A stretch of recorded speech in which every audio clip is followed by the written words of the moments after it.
I am powered by Love TV, roll 4, scene 10, with our Soulmate Soul Scopes, energies from December 1st to the 15th. We are doing Pisces Decan 1 from February 19th to February 28th, and we are with Demi. Take one. Greetings and welcome back to Soulmate Soul Scopes. I'm Demi, and to all the beautiful humans tuning in for the very first time, this is your AKASHIC Record Channel reading with your zodiac, and this is Pisces Decan 1, as you just heard. And by the way, this is going to be a super special reading because what we're doing on this reading is we're going to do your year in review plus your December 1st to the 15th reading. Now, I want you guys to stay tuned, hit that subscribe button if this resonates with you, and then make sure you hit the notification so that you can get updated on all of our new content, because we've got the soul messages for all you soul seekers out there. We're doing pick a cards as well now, and still doing the elements of love. For those who are still wanting your zodiac, we're doing those by the actual elements that you are: fire, water, earth, and air. And so check those out. Make sure you get the notification so you get the daily drops of love from I Am Powered by Love TV. So,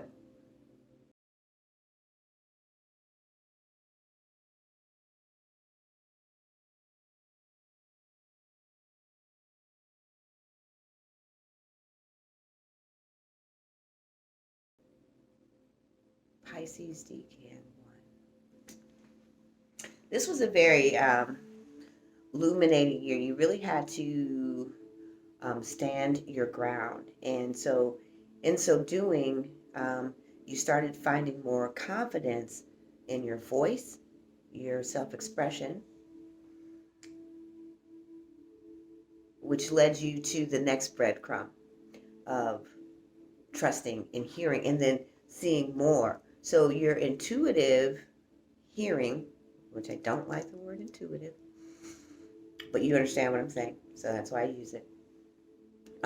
Listening to your truth, becoming more acquainted with the authentic version of who you are, is where you found yourself hitting really great strides between May, June, and July, feeling more confident, seeing results of the manifesting of your intentions, and clarifying and trusting what you were hearing for yourself, taking the next right action towards what you desire. You're now fiddling a little bit with how to maneuver in the relationship. So I'm hearing there's two parts of this. So for many of you, you walked into September realizing, hey, things are starting to really kind of come together. I can kind of breathe a little bit now. You know, I was worried about this, and I wanted to change that, and I wanted to go here and do that. And so the relationship sector is where you really started feeling more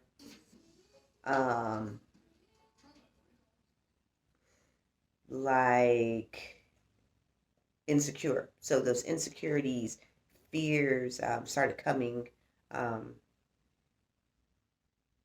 you were kind of blindsided, many of you. And some of you, the two parts I'm hearing is some were already in relationships, and um, the inner conflicts of lack of being able to communicate effectively with each other. So there were some harsh words, some withdrawnness also, um, and then there were those who kind of kicked up the notch and started meeting people who started feeling the pressure of the fear. So we had a couple of moons in Scorpio that really brought those up. The retrograde in Pluto didn't help much with having to go and face the deeper, darker parts of ourselves. So right now, you are again looking at the relationship sector and how to bring it into the balance and harmony that you want.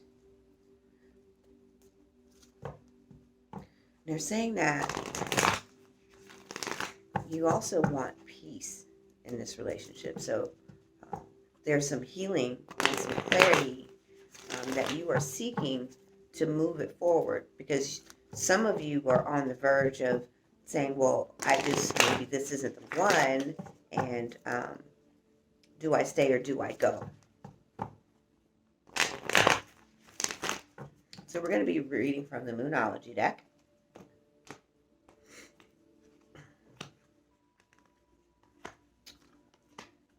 Do I stay or do I go? Well, I can tell you that I won't be able to tell you how to make that decision, but what I will say is, what is the highest version of the intention that you want? Because based on what they just said, they're saying hold on to what you see happening. If this is what your highest intention is to heal the relationship, you have to hold on to that. And then you have to also let go of the parts of your fears that are manifesting in the relationship. The other part is they're saying have faith. There is some spilt milk here, and because of the fears and because of the withdrawnness and the lack of communication, there's a big section of communication. It's almost like, you know what? You know how if you've got kids, you'll probably relate to this. When you have baked a cake or a cupcake and then they take one bite and they put it like the whole thing back, or a cookie or something that they just took like one big hunk bite. Like, okay, there's a big chunk, and they're saying this piece is all communication. You guys are communicating from hurts of the past wounds, past traumas, and they're saying that you have to be the one to look at what your part and take responsibility, and that's number one in intention and manifestation.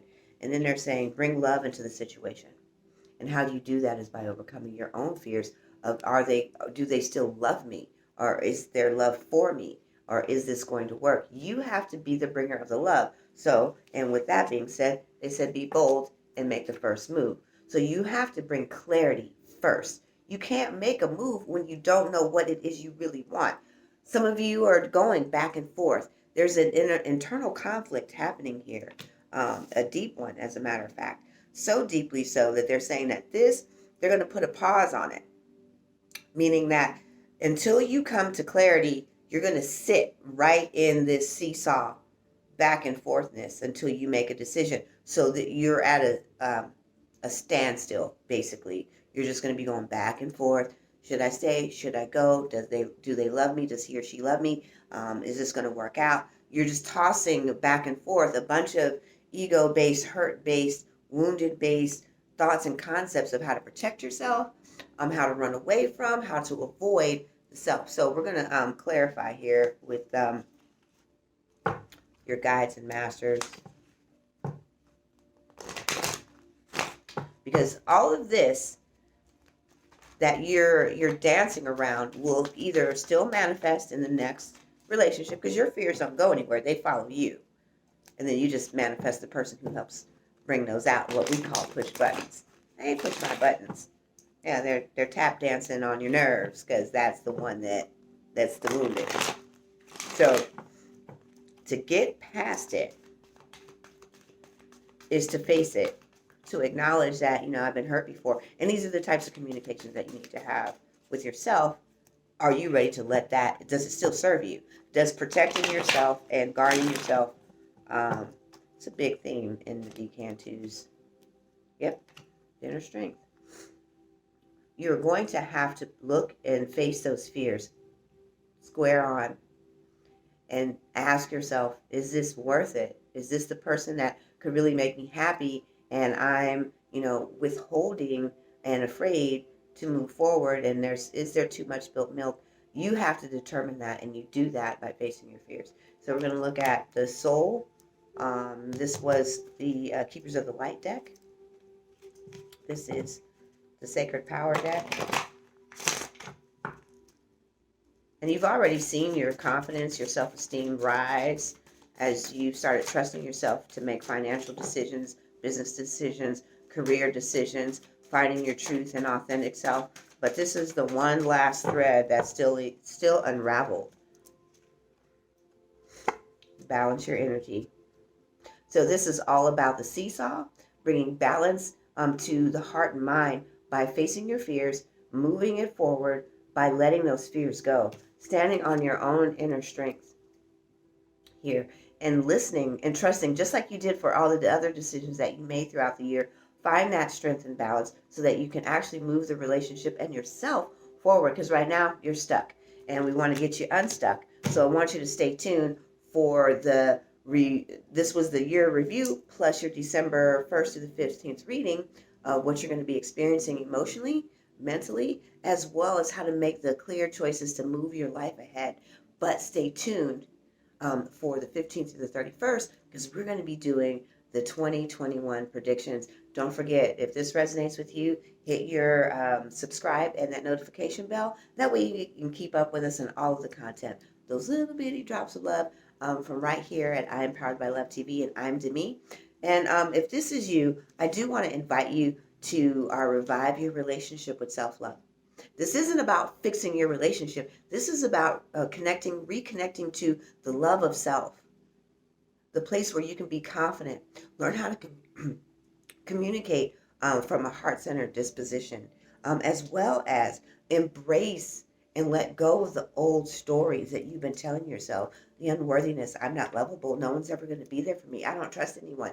Those types of things are self-limiting and self-sabotaging your own relationship. So check us out at IamPoweredByLove.com. And I'm Demi, and I'm signing out. Namaste.